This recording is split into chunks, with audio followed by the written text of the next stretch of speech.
Welcome back, listeners. You're safe here, and I'm so glad you've returned. New stories arrive every Sunday night, just like these, each written to help you unwind and drift. These tales are woven from old Irish folklore and crafted not to startle you, but to ease you into sleep. So before we begin tonight's story, let your shoulders drop. Let the muscles in your jaw go soft. Let your brow unfurrow. Breathe out gently through your nose. Don't close your eyes just yet. Let them blur. Let the shadows around you soften. Let the quiet settle into the room like a fog across the moor. You're here now, and the night is long and still.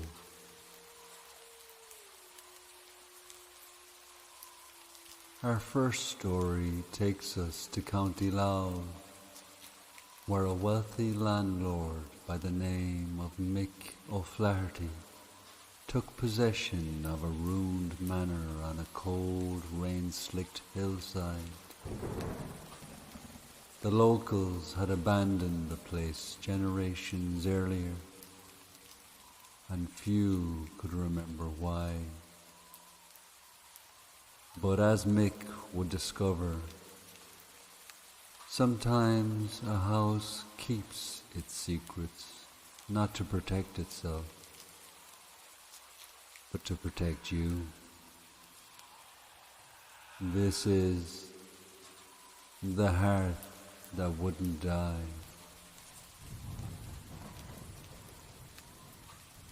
In the autumn of 1879, Mick O'Flaherty inherited a crumbling manor in the hills above Carlingford Lough. He was no stranger to the land, owned sheep, leased fields, and took pride in profit over superstition. The manor was ancient, stone walls streaked with lichen, roof half collapsed. It was built into the side of a hill, where the stone turned to grey schist, streaked with something that shimmered faintly in the rain. Locals called it witch glass and avoided it. Mick moved in without ceremony, hired no staff, said he preferred the quiet. But the quiet was thick, and the house, even empty, smelled wrong. It wasn't rot or damp. It was like old heat, like something burned and buried but not finished. On the second day, the hall clock restarted itself, though no one had wound it. That night, he heard floorboards creak in the room above, though he slept in the topmost room. By week's end, the lamplight dimmed whenever he entered the sitting room, and once, while boiling tea, the flame beneath the kettle went out on its own, though no draught was felt. And always that smell. sometimes stronger, sometimes faint, but always there. Mick, to his credit, did not panic. He wrote it off. The mind plays tricks, old houses settle. Then came the mirror. It was an old, cloudy thing nailed above the fireplace. He hadn't touched it. On the 7th night, he passed it and saw himself, but not quite. His reflection stood still while he moved, and in the reflection, his eyes weren't right. They looked older, tired, hollow. Mick smashed that mirror. When he tried to leave the next morning, the front door wouldn't open. It wasn't jammed, it was just stuck, like the wood had grown heavier overnight. He climbed from the 2nd floor window and fetched the blacksmith, who opened it with ease. Wasn't locked, the man said. Wasn't stuck. Mick didn't reply. His mind was beginning to go soft at the edges. He'd taken to talking to himself, though he never remembered what he said. He dreamed of whispers behind the wall, and something dragging itself from under the floorboards. But when he woke, the floor was unbroken, but the whispers were still there.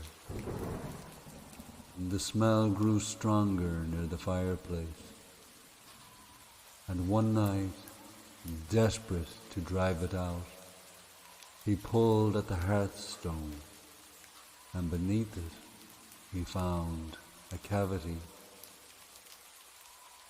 Inside, a silver coin, a bundle of charred hair, and a scrap of cloth with something stitched on it in red thread. You let it in.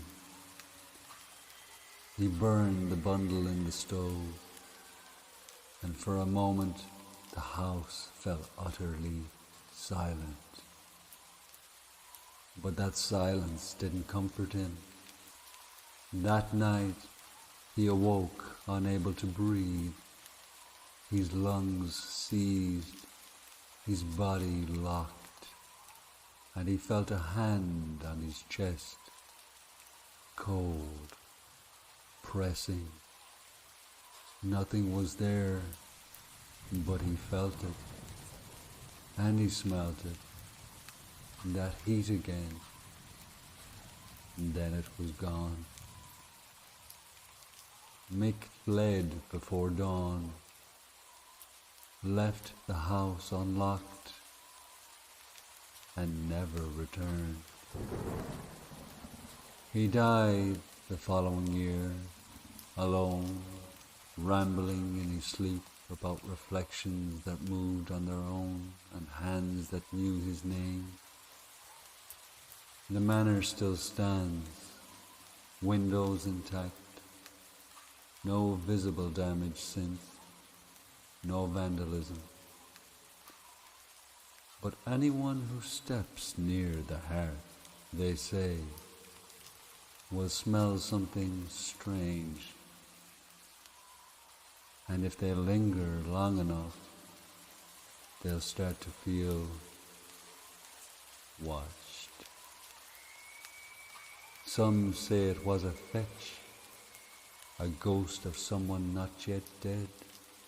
Others say it was the Linnon She, drawn to mix solitude and pride.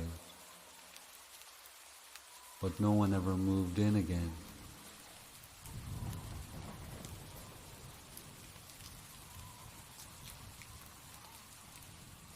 Let your thoughts continue to grow quiet. Let that manner fade from your mind. Let the fires grow cold. Nothing is following you. Nothing is watching. That was only a story. You're here in your own bed. Your breathing is slow. Your body is heavy. Letting yourself drift just a little deeper.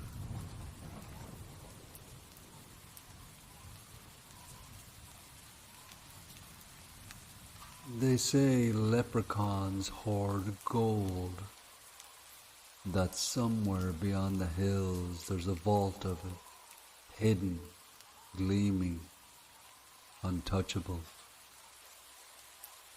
But that's a story made safe for children, a softened edge, a fairy tale. The truth is, no one ever asks where the gold comes from. This next tale is called The Dance. In 1886, just beyond Tubbercurry in County Sligo, there was a farm owned by a widower named Thomas Kelleher. He had a son named Finn, who was 6, bright-eyed, wide-hearted, and always barefoot. Thomas was not wealthy, but the house was warm, and Finn sang to the goats when he thought no one was listening. They lived near a stretch of forest that no one farmed, even though the land was good. The soil was soft, but the trees there leaned too far inward, and the air in that grove never felt light. No one said it aloud, but they called it the Hollow. And they said if you passed it in the dark, you might hear a faint tapping, or worse yet, music. One night, near harvest, Thomas went out late to fetch the dog who hadn't come home. Finn was asleep, tucked up by the fire. When Thomas returned, the dog was at the door, but Finn was gone. There was no sign of a break-in. The door hadn't been forced. The window was still latched, but his little boots were left by the fire. And the air, it smelled like moss and rust, like soil turned too early in spring. Thomas searched. He called, roused the neighbors. Nothing. When the dawn broke, they found footprints in the soft earth, just outside the boundary of the hollow. Small prints, not a child's, not quite. They led into the trees. No one offered to follow. 3 days passed. Thomas stayed outside near the edge of the woods, silent, eyes bloodshot, waiting. Then just before midnight, on the fourth night, he heard it, the tapping, like shoes on stone, and then the music, not like any he'd heard before. It was off-key but rhythmic, a lurching, wheezing tune that sounded joyful and rotten all at once. He crept to the grove, hid behind a tangle of hawthorn, and saw them. 6 of them, no taller than a child, skin like tree bark, with green rags wrapped around their heads, limp, matted hair like wet straw. Their mouths were wide, too wide, and they were laughing as they danced in a crooked circle. In the center of their dance was something lying still, curled, small, thin. Thomas couldn't move. His heart clawed at his chest. His legs were heavy, not just from fear, but as if the earth itself had grabbed a hold of him. One of the creatures stepped out from the circle. It held a stone bowl filled with black water, thick as oil. It poured the water over Finn's chest, and slowly, as the music grew louder, his body began to turn to gold.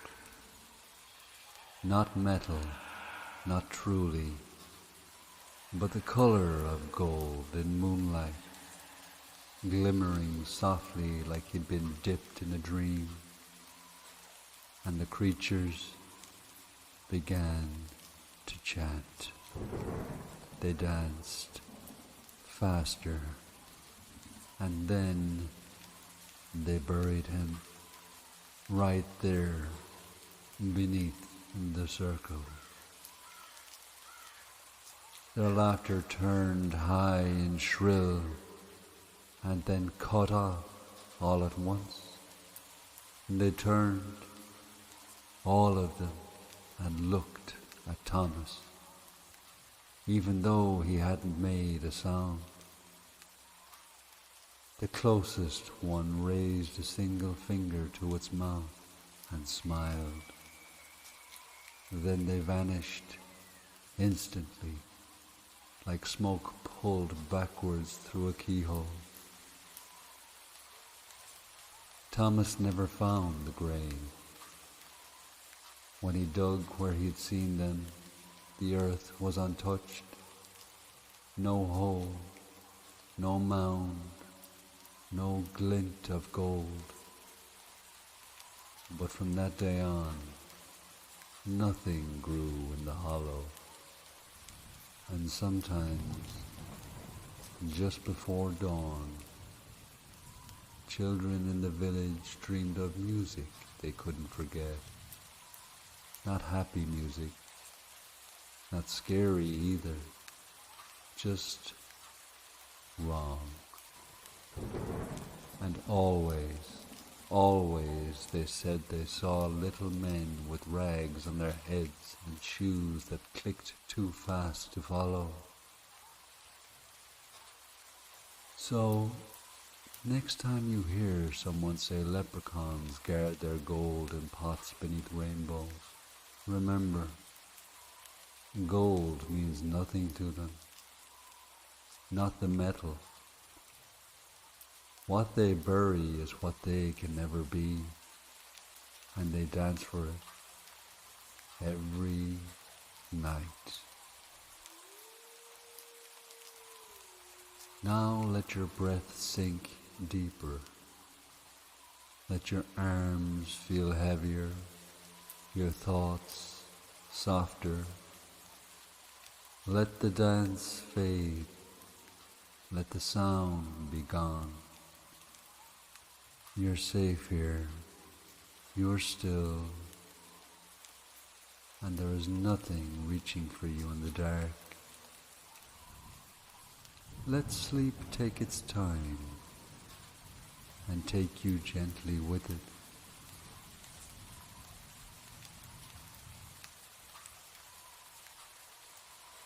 And the next tale is called The Words in the Stone. Her name was Aoibhinn Roach, and she was the kind of woman the whole town tiptoed around. Not because they feared her, but because they couldn't be bothered. She didn't believe in nonsense, not in charm, not in blessing, and certainly not in fairy story. She believed in fences, law, and the sound of her own voice. She once told the local priest his sermon was too long, and told the blacksmith he was overcharging her for the shoes he hadn't yet made. When the village children whispered about the fairy fort at the edge of the high field, Aoibhinn snorted and said, "It's just a ditch and a hill."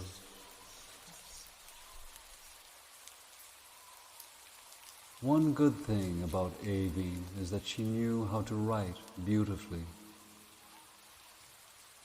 That was the one thing that no one denied. Her letters were perfect loops, every word curved and slanted like it belonged on a wedding invitation. Even her name, when she signed, looked delicate, like lace etched in ink. One summer afternoon, she took the long way home from the village, past the high field. The fort sat there still, as it always had. A low rise of mossy earth, half ringed with white mushrooms and yellowing clover. The grass in the center never seemed to grow right, and the cattle never grazed near it. But Aoibhinn, arms crossed, decided it was time to prove a point. To herself, mostly. She stepped over the boundary stone, circled once around the fairy ring, then walked straight through it. She smiled. Then the sky changed. It didn't shift, it didn't fade. It was just different. The breeze vanished.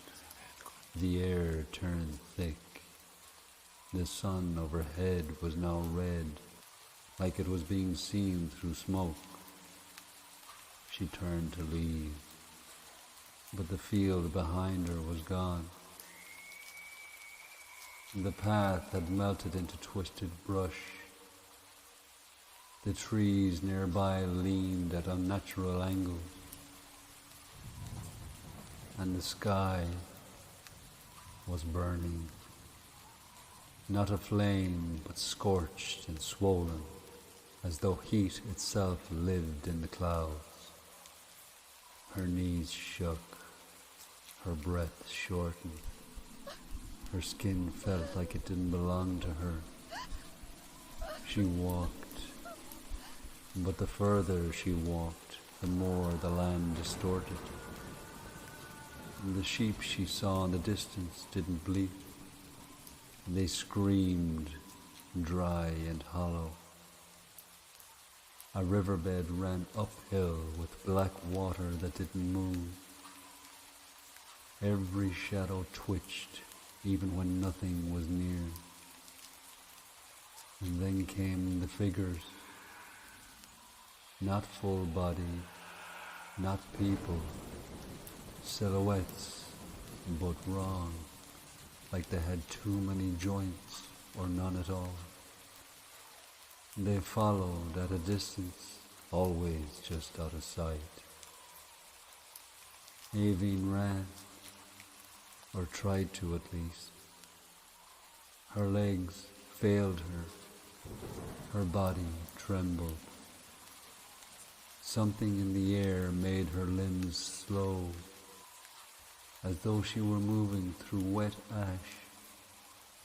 She screamed for help. No one answered, not even the shadows. Her mouth dried, her eyes stung, her voice left her. All around her was a world almost Ireland, but ruined, like it had been copied badly, like a dream a god had forgotten halfway through. She walked for what felt like days, though the sun never moved. The land stayed locked in that burning red dusk. And then she saw a stone, a single flat stone sticking up from a crag of dark earth. She took the last of her strength and scratched into it with a jagged piece of shale. The words shimmered faintly as she finished them, and then the shadows came. She didn't die exactly. She just stopped being, as if she were forgotten by the world she came from, as if she never mattered enough to keep. Years later, a man named Cullum, passing through the region, found the fort while herding cattle.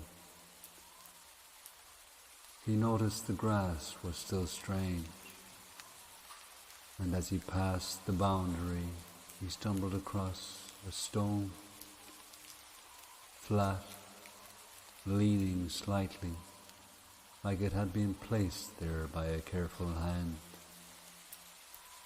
On the surface, barely visible, the words, "Help me," were burned into the stone, etched in a woman's perfect script. No one in the village remembered her name, but the old women still say, if you ever feel the world grow too still, and the sky turns a shade too warm, back away, don't speak, don't blink, and for God's sake, don't step inside the ring.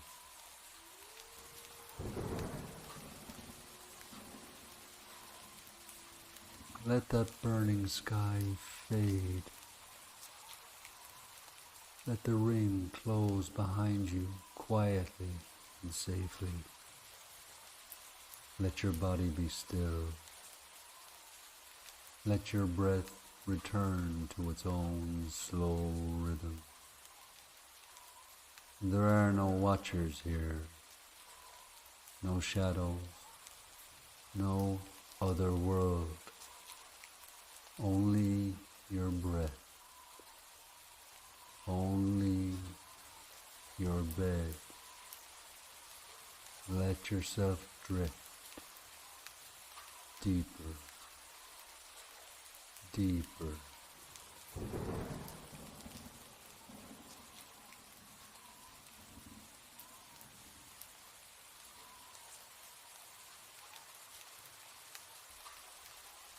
This next tale is called The Visitor of Caoimhe, Hanlon. The cottage sat alone on the edge of a bog, its roof bowed under the weight of moss and age. In the silence of the Midlands, where the wind rarely stirred and the trees grew hunched as if listening, Caoimhe Hanlon lived out her remaining years. To the few who remembered her youth, she was a name met with silence. There had been whispers, nothing ever confirmed. But in a place like this, silence spoke loudest. She slept lightly, as old women often do, and on some nights she barely slept at all. The darkness in her room was nearly perfect, broken only by the dull glow of peat embers in the fireplace. But the real darkness, the one she never dared speak of, came every few nights. First, the soft creak of the latch, slow and measured. Then the sound, not footsteps, not quite, a scuttling, as if something moved on pans and knees. Each time it came closer, until she could hear the breath, low, wet, and too steady to be human. And then the voice, or what passed for one, rasping in her ear. Pain, pain. The first time it had come, she had frozen entirely. And the second, she had tried to scream and found her voice crushed under the weight of the thing's presence. But by the fourth visit, she had begun to expect it. Fear gave way to bitter anticipation. It never touched her, never left a mark, just the door ajar by morning, just the smell of something old, something damp and burnt, and that voice that didn't ask for help, only spoke of pain. Caoimhe began to ready herself for its visits, not to fight, not to escape, but to understand. She started sleeping with a half-melted candle clutched in her hand, a single match pressed between her fingers. And one night, when she felt the draft from the door and heard that familiar scrabbling, she lit the candle. Its flame caught instantly, and there, inches from her face, was it. It was shaped like a goat, with wiry, patchy hair and a long, reeking beard, but its face, God, its face, twisted like tallow left too near the fire.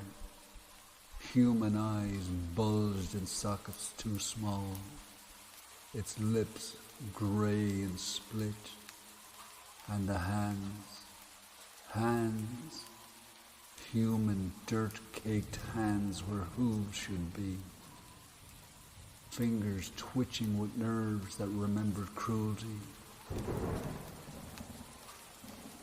The creature blinked once, then let out a slow breath that reeked of ash And then it spoke. Do you remember the boy, Caoimhe? Her candle shook. Do you remember what you did?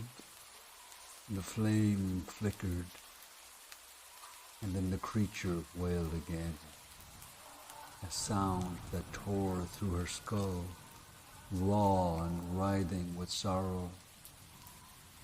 The candle died. When morning came, she was still there, but she never lit a fire again, never opened the door.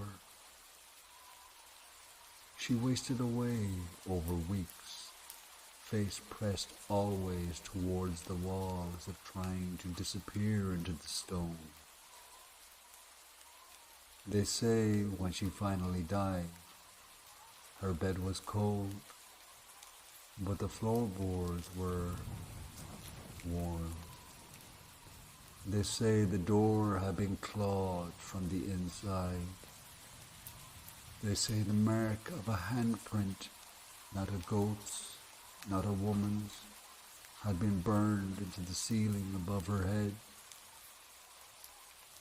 And no one in the village ever said her name again.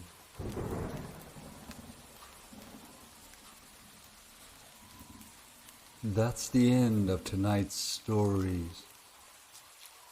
If your eyes are still open, let them close now. If your mind is still wandering, let it quiet.